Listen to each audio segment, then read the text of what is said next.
ময়মনসিংহের ঈশ্বরগঞ্জের একটি বাড়িতে নলকূপ স্থাপনের জন্য মাটি খুঁড়ছিলেন একদল শ্রমিক। শ্রমিকদের খননকাজ যখন শেষ হওয়ার পথে ঠিক তখন গর্তের নিচে কিছু একটার সঙ্গে হস্তচালিত খননযন্ত্রের ঠোকাঠুকির শব্দ আসে। শ্রমিকের দলটি গর্তের ভেতর থেকে একটি ছোট মাটির হাঁড়ি ওপরে তুলে আনেন। দেখা যায় হাঁড়ির ভেতর বেশ কিছু প্রাচীন রৌপ্য মুদ্রা।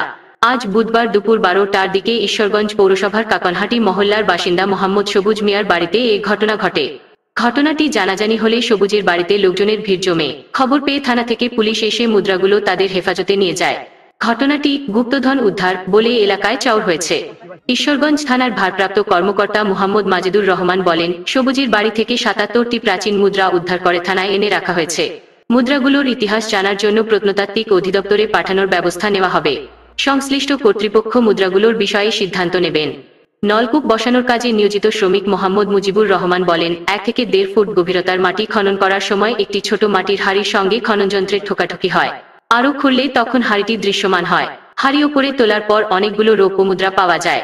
মুদ্রাগুলো তারা নিজেদের মধ্যে ভাগ করে নেওয়ার পর এলাকায় জানাজানি হয়ে পরে থানা থেকে পুলিশ এসে মুদ্রাগুলো উদ্ধার করে নিয়ে যায়। বাড়ির মালিক সবুজ মিয়া বলেন, তিনি অটোরিকশা চালিয়ে জীবিকা নির্বাহ করেন। আজ নলকূপ বসানোর কাজে শ্রমিকেরা মাটি খুঁড়তে গিয়ে হাঁড়ি ভর্তি রৌপ্য মুদ্রা পান।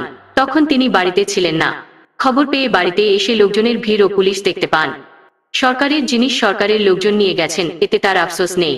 মহল্লার বাসিন্দা ও সাবেক ওয়ার্ড কাউন্সিলর আবুল কাশেম তালুকদার বলেন, প্রাচীন মুদ্রার বিষয়টি জানতে পেরে তিনি সেগুলা বেহাত হওয়ার হাত থেকে রক্ষা করেন। পরে পুলিশ আসার পর সেগুলো তাদের হাতে বুঝিয়ে দেন। উদ্ধার হওয়া মুদ্রাগুলোর গায়ে উর্দু ও আরবি ভাষায় খোদাই করা লেখা রয়েছে। প্রত্যেক মুদ্রার ওজন প্রায় 11 গ্রাম।